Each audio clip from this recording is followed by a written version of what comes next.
എല്ലാവർക്കും നമസ്കാരം. ഇന്നത്തെ ക്ലാസ്സിൽ നമ്മൾ ചർച്ച ചെയ്യുന്നത് 10ാം ക്ലാസ് കെമിസ്ട്രിയുടെ മൂന്നാമത്തെ പാഠമായ തേർഡ് ചാപ്റ്റർ ആയിട്ടുള്ള റിയാക്ടിവിറ്റി സീരീസ് ആൻഡ് ഇലക്ട്രോകെമിസ്ട്രി അഥവാ ക്രിയാശീല ശ്രേണിയും വൈദ്യുത രസതന്ത്രവും എന്ന മനോഹരമായൊരു പാഠമാണ്. അപ്പോൾ ഒട്ടും സമയങ്ങളായ തന്നെ നമുക്ക് ക്ലാസ്സിലേക്ക് കിടക്കാം.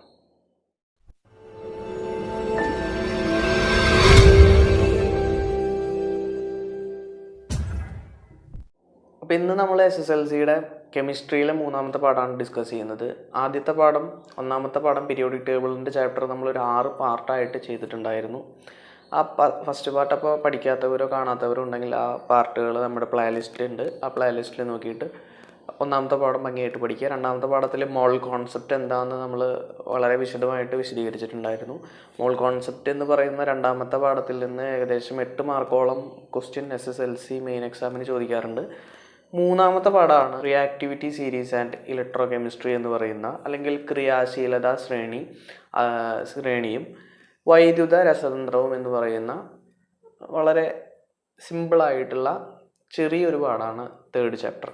എന്നാൽ ഒരുപാട് പേർക്ക് വളരെ കൺഫ്യൂസിങ് ആയിട്ടുള്ള ഒരുപാട് ഫാക്ടേഴ്സ് ഉള്ള പാഠമാണ് മൂന്നാമത്തെ പാഠം. നമ്മളിപ്പോൾ നിലവിൽ ടെക്സ്റ്റ് ബുക്ക് അധിഷ്ഠിത വിദ്യാഭ്യാസം അല്ലെങ്കിൽ ടെക്സ്റ്റ് ബുക്കിൻ്റെ അടിസ്ഥാനത്തിലുള്ള വിദ്യാഭ്യാസം എന്നൊക്കെയാണല്ലോ നമ്മൾ ഒരുപാട് പരസ്യങ്ങളൊക്കെ കാണാറുള്ളത്. സത്യത്തിൽ സയൻസ് സബ്ജക്റ്റുകൾ ടെക്സ്റ്റ് ബുക്ക് മാത്രം പഠിച്ചത് കൊണ്ട് ഒന്നും ആയില്ല എന്നുള്ളതാണ് സത്യം. പ്രത്യേകിച്ച് SSLC കെമിസ്ട്രി ആയാലും ഫിസിക്സ് ആയാലും മറ്റ് സയൻസ് സബ്ജക്റ്റുകളായാലും ഈവൻ ലാംഗ്വേജുകളായാൽ കൂടി നിങ്ങൾ ലോക്ക്ഡൗൺ സമയമാണ് അല്ലെങ്കിൽ കൊറോണ സമയമാണ്, സ്കൂളുകളില്ല, ഫിസിക്കലായിട്ടുള്ള ഓഫ്ലൈൻ ക്ലാസ്സുകൾ നടക്കുന്നില്ല. എല്ലാ സ്കൂളുകളിലും മിക്കവാറും എല്ലായിടത്തും ഓൺലൈൻ ക്ലാസ്സുകളാണ് നടക്കുന്നത്. അപ്പോൾ ടീച്ചേഴ്സ് സ്റ്റുഡൻസ് ആയിട്ടുള്ളൊരു ഇൻട്രാക്ഷൻ ഇവിടെ ഉണ്ടാകുന്നില്ല.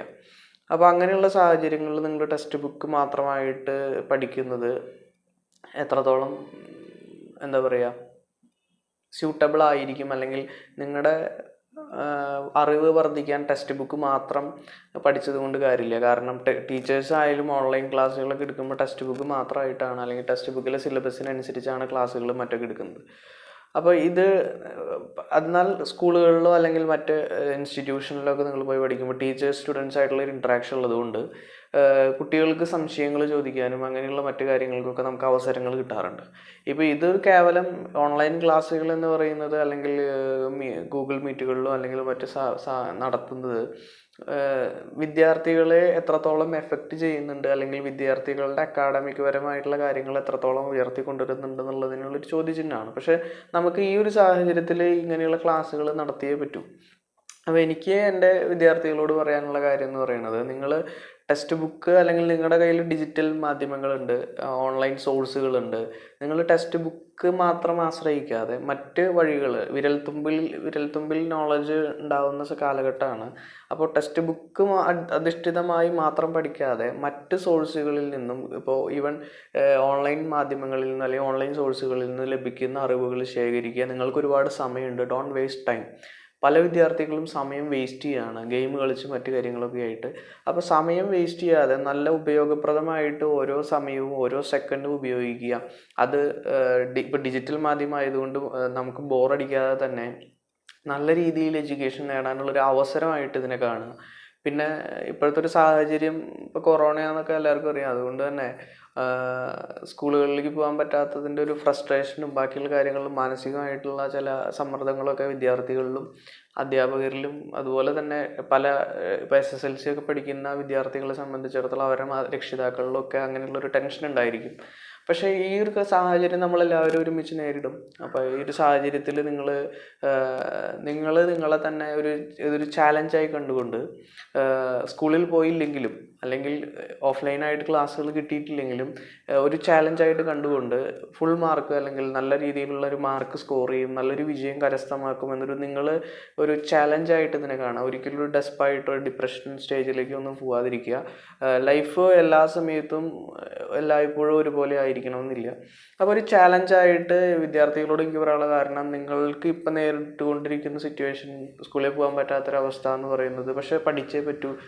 ബോർഡ് എക്സാമുകൾ +2-ൽ പഠിക്കുന്ന കുട്ടികളായാലും 10ാം ക്ലാസ്സിൽ പഠിക്കുന്ന കുട്ടികളായാലും മറ്റ് ഉന്നത വിദ്യാഭ്യാസത്തിന് നേരിടുന്ന കുട്ടികളായാലും ഏത് ക്ലാസ്സുകളിലെ കുട്ടികളായാലും ഇതൊരു ചാലഞ്ചിങ് പീരീഡായിട്ട് കണ്ടുകൊണ്ട്, ജീവിതത്തിന് പോരാടാനുള്ളൊരു ശക്തിയായിട്ട് കൊണ്ടുകൊണ്ട്, ഇതൊരു എക്സ്പീരിയൻസ് ആയി എടുത്തുകൊണ്ട് നല്ല രീതിയിൽ നിങ്ങൾക്ക് ലഭിക്കുന്ന ഒരുപാട് സമയം, കുറച്ച് സമയം അല്ലെങ്കിൽ കുറച്ച് സമയം പോലും വേസ്റ്റ് ആക്കാതെ, നഷ്ടപ്പെടുത്താതെ നല്ല രീതിയിൽ ഉപയോഗിക്കുക. അപ്പോൾ നമ്മളിപ്പോൾ ഓൺലൈൻ മാധ്യമങ്ങളിലൊക്കെ കണ്ടുവരുന്ന ടെക്സ്റ്റ് ബുക്ക് അധിഷ്ഠിത വിദ്യാഭ്യാസം എന്ന് പറയുന്ന പരസ്യത്തിൽ നല്ല രീതിയിൽ പ്രചരിപ്പിക്കുന്ന പല പരസ്യങ്ങളും അല്ലെങ്കിൽ നിങ്ങൾക്ക് ലഭിക്കുന്ന ഓൺലൈൻ ക്ലാസ്സുകളും മാത്രം ആശ്രയിക്കാതെ, നിങ്ങളെ തന്നെ ഡിപ്പെൻഡ് ചെയ്തുകൊണ്ട് നിങ്ങളിൽ തന്നെ അറിവുകൾ വളർത്താൻ, ഇപ്പോൾ ഈവൻ ഈ ക്ലാസ് ആയാലും യൂട്യൂബ് ക്ലാസ്സുകളായാലും ഓൺലൈൻ മറ്റ് മാധ്യമങ്ങളിൽ നിന്നും മറ്റ് ആപ്പുകളിൽ നിന്നും ലഭിക്കുന്ന ക്ലാസ്സുകൾ മാത്രമല്ലാതെ എല്ലാ സോഴ്സുകളിൽ നിന്നും, ഞാൻ ഉദ്ദേശിച്ചത് ഒരു മാധ്യമത്തിൽ നിന്ന് മാത്രമല്ലാതെ എല്ലാ സോഴ്സുകളിൽ നിന്നും ലഭിക്കുന്ന അറിവുകളെ ഉൾക്കൊള്ളിച്ചുകൊണ്ട് നിങ്ങളുടെ വിദ്യാഭ്യാസം മുന്നോട്ട് നയിക്കാൻ ശ്രമിക്കുന്നത് നിങ്ങളുടെ ജീവിതത്തിന് ഒരു ഉത്തമ വഴിത്തിരിവായിട്ട് മാറും. അപ്പോൾ ഈ ഒരു സമയം നമുക്ക് ഒരു ചാലഞ്ചിങ് ടൈമാണ്. അതിനെ നല്ല രീതിയിൽ മറികടക്കാൻ ശ്രമിക്കുക. അപ്പോൾ SSLC കെമിസ്ട്രിയെ സംബന്ധിച്ചിടത്തോളം ഏകദേശം 40 മാർക്ക് പരീക്ഷ വരുന്ന വിഷയമാണ്. ഫിസിക്സ്, കെമിസ്ട്രി, ബയോളജി ഒക്കെയുള്ള സബ്ജക്റ്റുകൾ. കെമിസ്ട്രിയെ സംബന്ധിച്ചിടത്തോളം നിങ്ങൾക്ക് A+ അല്ല 40-ൽ 40 ഫുൾ മാർക്ക് സ്കോർ ചെയ്യാൻ പറ്റുന്ന ഒരു വിഷയമാണ് SSLCയിലെ കെമിസ്ട്രി എന്ന് പറയുന്നത്. പക്ഷേ ആ രീതിയിലുള്ളൊരു പ്രിപ്പറേഷൻ, വളരെ ഭംഗിയായിട്ട് ഒരു പ്രിപ്പറേഷൻ നടത്തിയാൽ മാത്രമേ എല്ലാ സബ്ജക്റ്റിനും ഫുൾ മാർക്ക് മേടിക്കാൻ പറ്റുമെന്ന് ഞാൻ ഗ്യാരണ്ടി പറയുന്നില്ല. പക്ഷേ SSLCയിൽ 10ാം ക്ലാസ്സിൻ്റെ കെമിസ്ട്രിക്ക് ഫുൾ മാർക്ക്, ഈവൻ A+ അല്ല ഫുൾ മാർക്ക് 40 മാർക്സ് മേടിക്കാൻ സ്കോർ ചെയ്യാൻ പറ്റുന്ന ഒരു സബ്ജക്റ്റാണ് SSLCയിലെ നിലവിലത്തെ കേരള സിലബസിൻ്റെ കെമിസ്ട്രി എന്ന് പറയുന്നത്. സിലബസ് മാറ്റാത്തടത്തോളം കാലം എനിക്ക് ഗ്യാരണ്ടി തരാം 40 മാർക്ക് ഷുവറായിട്ട് മേടിക്കാവുന്ന ഒരു സിലബസാണ്. അപ്പോൾ നമ്മൾ ആ രീതിയിൽ ഇതിനെ പഠിക്കാൻ ശ്രമിക്കുക. അപ്പോൾ ഈ ക്ലാസ് എന്ന് പറയുന്നത് ഈ 3ാമത്തെ പാഠത്തിൻ്റെ ആദ്യത്തെ ഭാഗമാണ്. നമ്മൾ കുഞ്ഞു കുഞ്ഞു വീഡിയോകളായിട്ടാണ് ക്ലാസ്സുകൾ അറേഞ്ച് ചെയ്തിട്ടുള്ളത്.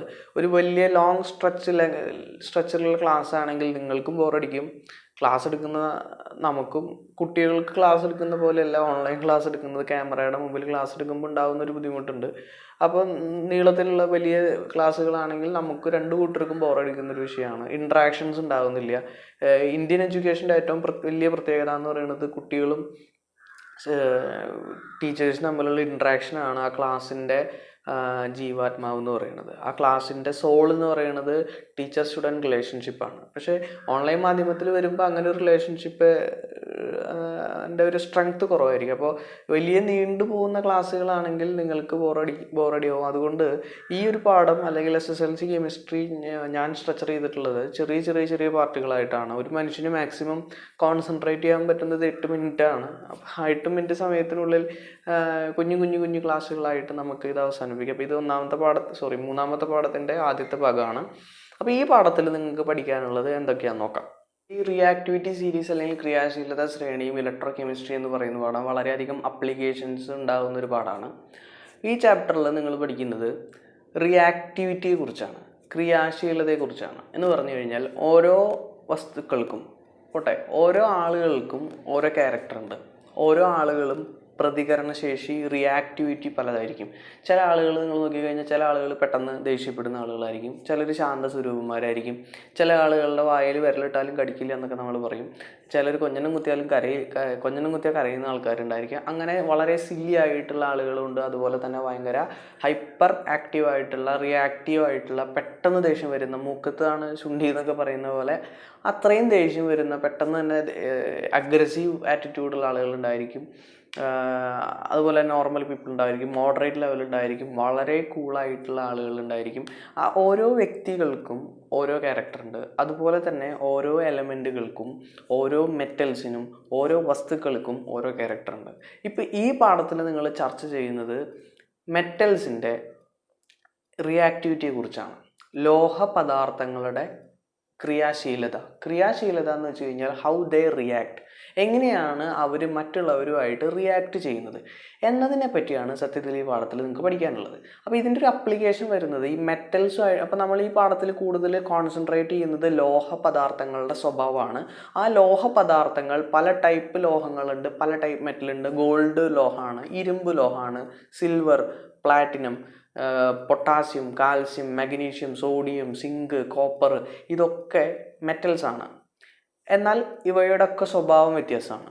അപ്പോൾ ഈ പറയുന്ന മെറ്റൽസ് എല്ലാതും പല രീതിയിലാണ് റിയാക്ട് ചെയ്യുന്നത്, പ്രതികരിക്കുന്ന, അല്ലെങ്കിൽ എന്താ പറയുക, അത് രാസപ്രവർത്തനത്തിൽ ഏർപ്പെടുന്നതിൻ്റെ സ്പീഡിൽ ചില ആളുകൾ ചിലത് റിയാക്റ്റേ ചെയ്യില്ല, അങ്ങനെയുള്ള ആളുകളുണ്ട്. അപ്പോൾ ഇതുപോലെ തന്നെ ഈ റിയാക്ഷൻ്റെ അടിസ്ഥാനത്തിലാണ് നമ്മൾ ഈ പാഠത്തിൻ്റെ ഉള്ളടക്കം.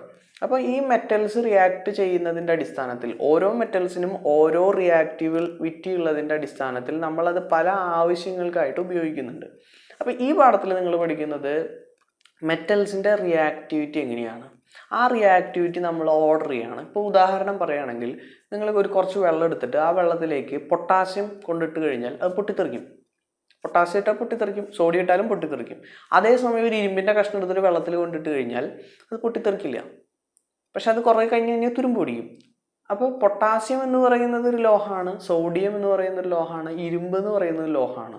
ഇനി അതിൽ നിങ്ങൾ ഗോൾഡ് കൊണ്ടുവച്ചോളൂ, ഗോൾഡ് കൊണ്ടുവച്ച് കഴിഞ്ഞാൽ അതിനൊന്നും സംഭവിക്കില്ല, കാരണം അത് റിയാക്റ്റേ ചെയ്യില്ല. അപ്പോൾ ഓരോ മെറ്റൽസും റിയാക്ട് ചെയ്യുന്നതിൻ്റെ സ്പീഡിനും റിയാക്ട് ചെയ്യുന്നതിൻ്റെ അളവിനും വ്യത്യാസമുണ്ട്. ചില മെറ്റൽസ് ജലവുമായിട്ട് നല്ലോണം പ്രവർത്തിക്കും, ചില മെറ്റൽസ് എയറുമായിട്ട് പ്രവർത്തിക്കും, ചില മെറ്റൽസ് ആസിഡുമായിട്ട് പ്രവർത്തിക്കും.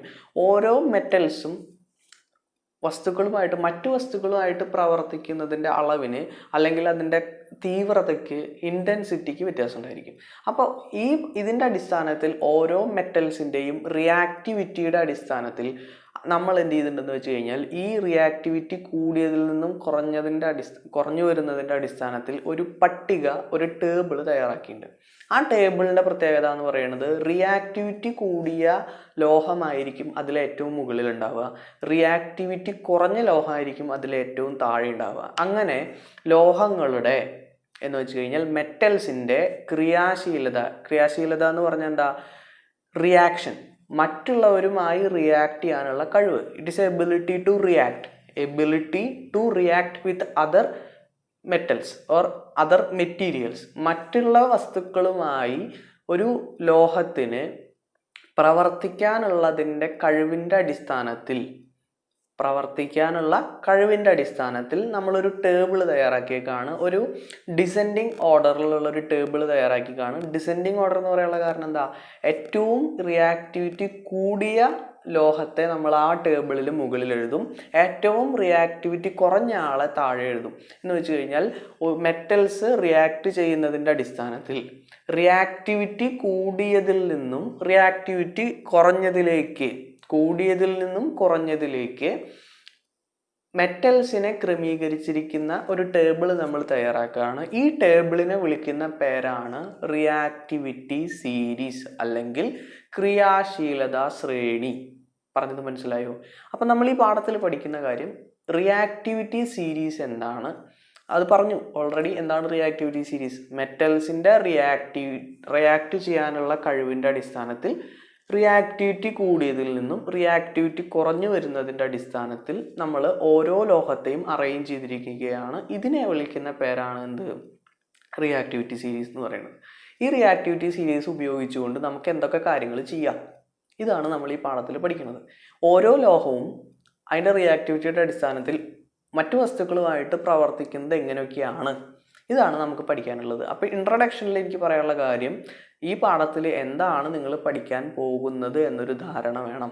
അപ്പോൾ പാഠത്തിൻ്റെ പേര് ഇതാണ്, ക്രിയാശീലതാ ശ്രേണിയും വൈദ്യുത രസതന്ത്രവും, അല്ലെങ്കിൽ reactivity series and electro chemistry. അപ്പോൾ ഈ റിയാക്ടിവിറ്റി ഉപയോഗിച്ചുകൊണ്ട് നമുക്ക് ഈ റിയാക്ടിവിറ്റി വ്യത്യസ്തമുള്ള 2-3 ലോഹങ്ങൾ കൊണ്ട് നമുക്ക് ഇലക്ട്രിസിറ്റി പ്രൊഡ്യൂസ് ചെയ്യാമെന്നാണ് ഈ പാഠത്തിൻ്റെ അവസാനമാകുമ്പോൾ നമുക്ക് മനസ്സിലാവുക. അതുകൊണ്ടാണ് അതിനെ ഇലക്ട്രോ കെമിസ്ട്രി, വൈദ്യുത രസതന്ത്രം എന്ന് പറയുന്നത്. അപ്പോൾ നമ്മളിവിടെ ഈ പാഠത്തിൽ കോൺസെൻട്രേറ്റ് ചെയ്യുന്നത് ലോഹങ്ങളെ പറ്റിയാണ്, ലോഹങ്ങളുടെ റിയാക്ടിവിറ്റിയെ പറ്റിയാണ്. ഓരോ ലോഹത്തിനും വ്യത്യസ്ത റിയാക്ടിവിറ്റി ഉണ്ട്. ചില ലോഹത്തിന് റിയാക്ടിവിറ്റി കൂടുതലായിരിക്കും. എന്തുകൊണ്ട് ഇപ്പോൾ പൊട്ടാസ്യം വെള്ളത്തിലിട്ടാൽ പൊട്ടിത്തെറിക്കണമെന്ന് പറഞ്ഞു കഴിഞ്ഞാൽ പൊട്ടാസ്യത്തിന് വെള്ളവുമായിട്ട് റിയാക്ട് ചെയ്യാനുള്ള കപ്പാസിറ്റി എബിലിറ്റി കൂടുതലാണ്.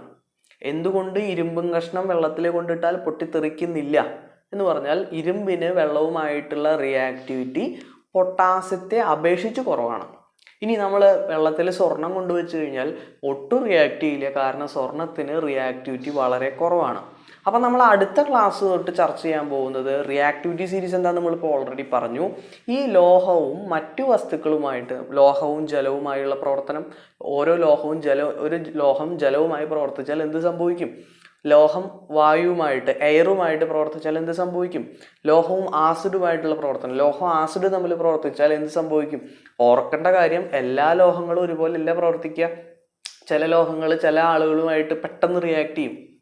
നമ്മൾ മുമ്പ് പറഞ്ഞ പോലെ തന്നെ ചില ആളുകൾ പെട്ടെന്ന് ദേഷ്യപ്പെടും, ചിലർ ശാന്തരൂപരായിരിക്കും എന്ന് പറയുന്ന പോലെ തന്നെ ചില ലോഹങ്ങൾ പെട്ടെന്ന് റിയാക്ട് ചെയ്യും, ചില ലോഹങ്ങൾ ഒട്ടും റിയാക്ട് ചെയ്യില്ല. അപ്പം ഈ ഒരു വ്യത്യാസത്തിൻ്റെ അടിസ്ഥാനത്തിൽ നമ്മൾ ലോഹങ്ങളെ റിയാക്ടിവിറ്റി കൂടിയതെന്നും കുറഞ്ഞതെന്നും പറഞ്ഞ് ക്ലാസിഫൈ ചെയ്തിട്ടുണ്ട്. അങ്ങനെ കൂടിയതിൽ നിന്നും കുറഞ്ഞതിലേക്ക് ഒരു റിയാക്ടിവിറ്റി സീരീസ് ക്രിയേറ്റ് ചെയ്തിട്ടുണ്ട്. അപ്പോൾ ആ റിയാക്ടിവിറ്റി സീരീസിൻ്റെ പ്രത്യേകത എന്ന് പറയുന്നത് മുകളിൽ റിയാക്ടിവിറ്റി കൂടിയ ലോഹമായിരിക്കും, താഴെ റിയാക്ടിവിറ്റി കുറഞ്ഞ ലോഹമായിരിക്കും.